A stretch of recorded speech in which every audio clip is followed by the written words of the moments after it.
Olá, capítulo 5, parte 2 do Livro dos Espíritos de Allan Kardec. O suicídio e a loucura. A calma e a resignação auridas de maneira de considerar a vida terrestre e da confiança no futuro dão ao espírito uma serenidade que é o melhor preservativo contra a loucura e o suicídio. Com efeito, é certo que a maioria dos casos de loucura se deve à comoção produzida pelas vicissitudes que o homem não tem a coragem de suportar. Ora, se encarando as coisas desse mundo da maneira porque o Espiritismo faz que ele as considere, o homem recebe com indiferença, mesmo com alegria, os reveses e as decepções que houverem desesperado. Noutras circunstâncias, evidente se torna que essa força que o coloca acima dos acontecimentos lhe preserva de abalos à razão, os quais, se não fora isso, o conturbariam. O mesmo ocorre com o suicídio, postos de lado os que se dão em estado de embriaguez e de loucura, aos quais se pode chamar de inconscientes. É incontestável que tem ele sempre por causa um descontentamento, quaisquer que sejam os motivos particulares que se lhe apontem. Ora, aquele que está certo de que só é desventurado por um dia, e que melhores serão os dias que hão de vir, enche-se facilmente de paciência. Só se desespera quando nenhum termo divisa para os seus sofrimentos. E que é a vida humana com relação à eternidade, senão bem menos que um dia?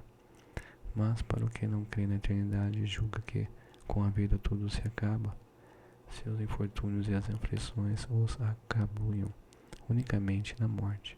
Vê uma solução para as suas amarguras. Nada esperando, acha muito natural, muito lógico mesmo, abreviar pelo suicídio as suas misérias. A incredulidade, as simples dúvidas sobre o futuro, as ideias materialistas, numa palavra, são os maiores incitantes ao suicídio, ocasionam a covardia moral.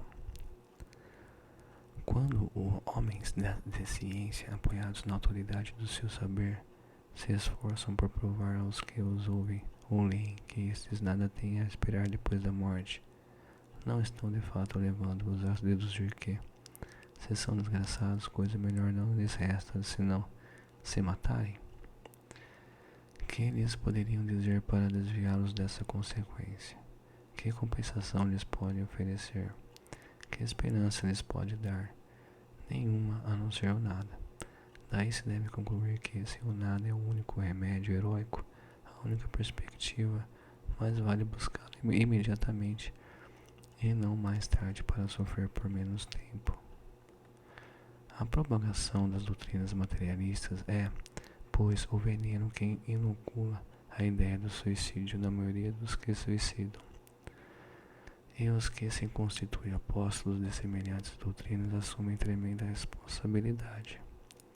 Com o espiritismo tornada impossível a dúvida, muda o aspecto da vida. O crente sabe que a existência se prolonga indefinidamente para lá do túmulo, mas em condições muito diversas, donde a paciência e a resignação que o afastam muito naturalmente de pensar no suicídio, donde, em suma, a coragem moral. O Espiritismo ainda produz, sob esse aspecto, outro resultado igualmente positivo e talvez mais decisivo. Apresenta-nos os próprios suicidas a informar-nos da situação desgraçada em que se encontram e a provar que ninguém viola impunemente a lei de Deus, que proíbe ao homem encurtar sua vida. Entre os suicidas, alguns a cujos sofrimentos, nem por serem temporários e não eternos, não são menos terríveis de natureza, a fazer refletir os que porventura pensam em daqui sair antes que Deus o haja ordenado. O espírita tem, assim, vários motivos a contrapor a ideia do suicídio. A certeza de uma vida futura em que, sábio, ele será tanto mais ditoso, quanto mais inditoso e resignado haja sido na terra. A certeza de que, abreviando seus dias, chega precisamente resultado oposto ao que esperava. que se liberta de um mal para incorrer num mal pior, mais longo e mais terrível, que se engana, imaginando que, com o matar-se, vai mais depressa para o céu, que o suicídio é um obstáculo e que no outro mundo ele se reúne aos que foram objeto de suas afeições, e aos quais esperava encontrar, donde a consequência de que o suicídio, só lhes trazendo decepções, é contrário aos seus próprios interesses. Por isso mesmo, considerável já é o número dos que têm sido, pelo Espiritismo, obstado de suicidar-se, podendo daí concluir-se que, quando todos os homens forem espíritos, deixará de haver suicídios conscientes. Comparando-se então aos resultados que as doutrinas materialistas produzem com os que decorrem da doutrina espírita. Somente do ponto de vista do suicídio, forçoso será reconhecer que, enquanto a lógica das primeiras a ele conduz, a da outra o evita, fato que a experiência confirma. Instruções dos Espíritos: o bem e o mal sofrer. Quando Cristo disse: bem-aventurados os aflitos, o reino dos céus lhes pertence, não se referia de modo geral aos que sofrem, visto que sofrem todos os que se encontram na terra, quer ocupem tronos, quer jazam sobre a palha, mas poucos sofrem bem, poucos compreendem que somente as provas bem suportadas podem conduzi-los ao reino de Deus. O desânimo é uma falta. Deus vos recusa consolações. Deus que vos falte, desde que vos falte coragem. A prece é um apoio para a alma, contudo não basta. É preciso que tenha por base uma fé viva na bondade de Deus. Ele já muitas vezes vos disse que não coloca fardos pesados em ombros fracos. O fardo é proporcionado às forças. Como a recompensa será a resignação e a coragem. Mais opulenta será a recompensa do que penosa a aflição. Cumpre, porém, merecê-la. E é para isso que a vida se apresenta cheia de tribulações. O militar que não é mandado para as linhas de fogo fica descontente, porque o repouso no campo nenhuma ascensão de posto lhe faculta. Sede, pois, como militar, e não desejeis um repouso em que o vosso corpo se enervaria e se entorpeceria a vossa alma. Alegrai-vos quando Deus vos enviar para a luta. Não consiste esta no fogo da batalha, mas nos amargores da vida, onde às vezes de mais coragem se há mister do que num combate sangrento. Porquanto não é raro que aquele que se mantém firme em presença do inimigo fraqueje nas tenazes de uma pena moral. Nenhuma recompensa, porém, o homem por essa espécie de coragem, mas, corrigindo, nenhuma recompensa obtém o homem por essa espécie de coragem, mas Deus lhe reserva palmas de vitória e uma situação gloriosa. Quando vos adivinha uma causa de sofrimento ou de contrariedade, sobreponde-vos a ela, e quando houverdes conseguido dominar os ímpetos da impaciência, da cólera ou do desespero, dizei de vós para convosco, cheia de justa satisfação: fui o mais forte. Bem-aventurados os aflitos, pode então traduzir-se assim: bem-aventurados os que têm ocasião de provar sua fé, sua firmeza, sua perseverança e sua submissão à vontade de Deus, porque terão centuplicada a alegria que lhes falta na terra, porque depois do labor virá o repouso. O mal e o remédio. Será a terra um lugar de gozo, um paraíso de delícias? Já não ressoa mais aos vossos ouvidos a voz do profeta? Não proclamou ele que haveria prantos e ranger de dentes para os que nascem nesse vale de dores? Esperai, pois, todos vós que aí viveis, causticantes lágrimas e amargo sofrer, e por mais agudas e profundas sejam as vossas dores, volvei o olhar para o céu e bendizei do Senhor por ter querido experimentar-vos. Ó homens, dar-se-á não Não reconheçais o poder do vosso Senhor, senão quando ele vos haja curado as chagas do corpo, e coroado de beatitude e ventura os vossos dias. Dar-se-á não reconheçais o seu amor, senão quando vos tenha adornado o corpo de todas as glórias e lhe haja restituído o brilho e a brancura. Imitai aquele que vos foi dado para exemplo, tendo chegado ao último grau da objeção e da miséria. Deitado sobre uma estrumeira, disse ele a Deus: Senhor, conheci todos os deleites da opulência e me reduzistes à mais absoluta miséria. Obrigado, obrigado, meu Deus, por haveres querido experimentar o vosso servo. Até quando os vossos olhares se deterão nos horizontes que a morte limita? Quando afinal vossa alma cederá a lançar-se para além dos limites de um túmulo? Houvesseis de chorar e sofrer a vida inteira, que seria isso a par da eterna glória reservada ao que tenha sofrido a prova com fé, amor e resignação? Buscai consolações para os vossos males no porvir que Deus vos prepara e procurai-lhes a causa no passado. E vós que mais sofreis, considerai-vos os afortunados da terra. Como desencarnados, quando pairáveis no espaço, escolhestes as vossas provas, julgando-vos bastante fortes para suportar. Por que agora murmurar? Vós que pedistes a riqueza e a glória, que ele sustentar luta com a tentação e vencê-la. Vós que pedistes para lutar de corpo e espírito contra o mal moral e físico, sabieis que quanto mais forte fosse a prova, tanto mais gloriosa a vitória a que se triunfasseis. Embora devesse o vosso corpo parar numa estrumeira, dele ao morrer se desprenderia uma alma de rutilante alvura, e purificada pelo batismo da expiação e do sofrimento.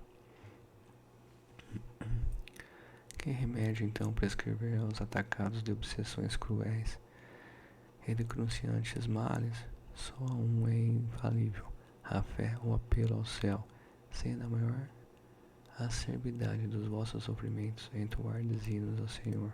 Um anjo à vossa cabeceira, com a mão vos apontará o sinal da salvação e o lugar que um dia ocupareis. A fé é o remédio seguro do sofrimento. Mostra sempre os horizontes do infinito diante dos quais se esvaem aos poucos dias brumosos do presente. Não nos pergunteis, portanto, qual o remédio para curar tal úlcera ou tal chaga, para tal tentação ou tal prova. Lembrai-vos de que aquele que crê é forte pelo remédio da fé, e que aquele que duvida um instante da sua eficácia é imediatamente punido, porque logo sente as fugitivas angústias da aflição. O Senhor opôs o seu lado em todos os que nele creem. Corrigindo, o Senhor apôs o seu lado, aliás, o seu selo, em todos os que nele creem. O Cristo vos disse que com a fé se transportam montanhas. E eu vos digo que aquele que sofre e tem fé, por amparo ficará sob sua égide, e não mais sofrerá. Os momentos das mais fortes dores que lhe serão as primeiras notas alegres da eternidade. Sua alma se depreenderá de tal maneira do corpo que, enquanto se entorcer em convulsões, ela planará nas regiões celestes, entoando com os anjos hinos de reconhecimento e de glória ao Senhor. De todos os que sofrem e choram, alegres estejam suas almas, porque Deus as cumulará de bem-aventuranças. Brincadeira não, né? Esse mundão. A felicidade não é deste mundo. Não sou feliz. A felicidade não foi feita para mim, exclama geralmente o homem em todas as posições sociais. Isto, meus caros filhos, prova melhor do que todos os raciocínios possíveis a verdade desta máxima do Eclesiastes. A felicidade não é deste mundo. Com efeito, nem a riqueza, nem o poder, nem mesmo Flores da juventude são condições essenciais à felicidade. Digo mais, nem mesmo reunidas essas 3 condições tão desejadas por quanto incessantemente se ouve no seio das classes mais privilegiadas, pessoas de todas as idades se queixarem amargamente da situação em que se encontram. Diante de tal fato, é inconcebível que as classes laboriosas e militantes invejem com tanta ânsia a posição das que parecem favorecidas da forma. Neste mundo, por mais que faça, cada um tem a sua parte de labor e de miséria, sua cota de sofrimentos e decepções, de onde facilmente se chega à conclusão de que a terra é um lugar de provas e de expiações. Assim, pois, os que pregam que ela é a única morada do homem, e que somente nela e numa só existência é que ele cumpre alcançar o mais alto grau das felicidades que a sua natureza comporta, iludem-se e enganam os que os escutam. Visto que demonstrado está por experiência arquissecular, que só excepcionalmente este globo apresenta as condições necessárias à completa felicidade do indivíduo. Em tese geral, pode afirmar-se que a felicidade é uma utopia, a cuja conquista gerações se lançam sucessivamente, sem jamais lograrem alcançá-la. Se o homem ajuizado é uma raridade neste mundo, o homem absolutamente feliz jamais foi encontrado. E em que consiste a felicidade na terra é coisa tão efêmera para aquele que não tem a guiá-la à ponderação, que por um ano, um mês, uma semana, a insatisfação completa todo o resto da existência em uma série de amarguras e decepções.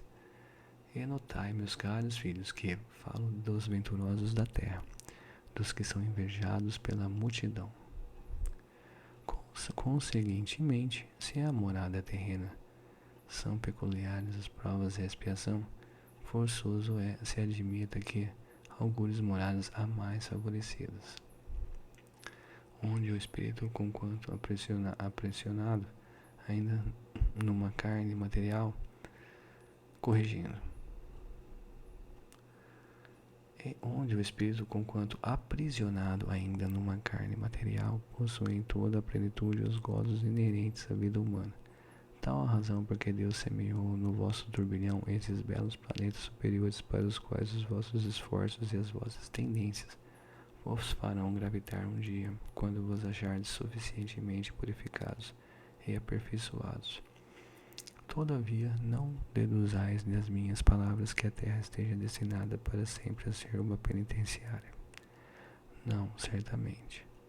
Dos progressos já realizados, podeis facilmente deduzir os progressos futuros e, dos melhoramentos sociais conseguidos, novos e mais fecundos melhoramentos. Essa a tarefa imensa cuja execução cabe à nova doutrina que os Espíritos vos revelaram. Assim, pois, meus queridos filhos, que uma santa emulação vos anime e que cada um de vós se despoje do homem velho. Deveis todos consagrar-vos à propagação desse espiritismo que já deu começo à vossa própria regeneração. Corre-vos o dever de fazer que os vossos irmãos participem dos raios da sagrada luz. Mãos, portanto, à obra, meus muito queridos filhos, que nesta reunião solene todos os vossos corações aspirem a esse grandioso objetivo de preparar para as gerações por vindouras um mundo onde já não seja vã a palavra felicidade.